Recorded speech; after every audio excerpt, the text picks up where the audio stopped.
Modern में हमारे आयुर्वेद में सब कुछ लिखा हुआ है, शास्त्रों में सब कुछ लिखा हुआ है, सनातन में सब कुछ लिखा हुआ है, परंतु उसको समझने की आवश्यकता है कि ये क्यों लिखा हुआ है। थोड़ा सा इसके आगे चलता हूँ। हमारे यहाँ पर मधुमेह का बहुत सारे विद्वान बैठे हैं, यादव जी जैसे, मैं रिश्ता कर रहा हूँ उनका, कि हमारे यहाँ पर लिखा है होता क्यों डायबिटीज। तो यहाँ पर लिखा है आश्य सुखम स्वप्न सुखम दधिनी ग्राम्य ओदक अनुप्रसम पयांसी नवान्न पानम गुड़ व्यकृतम च।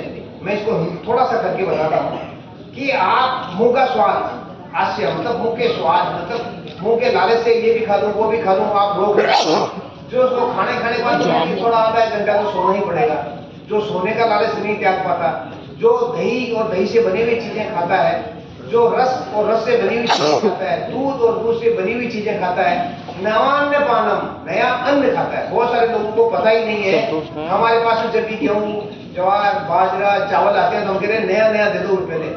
आप प्राचीन भारत में जाइए, ग्रामीण क्षेत्रों में जाइए, वो कोठी रखते थे, गाय के गोबर की बनी हुई कोठी, और उस कोठी में धान डालते थे, और कब खाते थे? एक साल बाद में खाते थे। यानी प्रमेय का बहुत बड़ा डायबिटीज, 14 तारीख को विश्व प्रमेय दिवस था, वर्ल्ड डायबिटीज डे था, हमें पता ही नहीं है। अरे हमसे ज्यादा विद्वान तो वो थे भैया जिनको पता था कि हमको इसको एक साल के बाद में खाना है, और नीचे से उसको खोलने का एक ढक्कन होता था जिससे निकाल देते ऊपर भरते थे, और बहुत बड़ी होती थी वो, कम से कम उसे लगभग 20 से 25 क्विंटल आता था। इस तरह की कोठी बनी होती, मेरे खुद के घर पे थी, मैंने देखी हुई है, इसलिए कह रहा हूँ। तो हम क्या कर रहे हैं? हम खाली मॉडर्न की तरफ भाग रहे हैं, हमारे प्राचीन चीजों में जो लिखी है उन चीजों को नहीं जानते।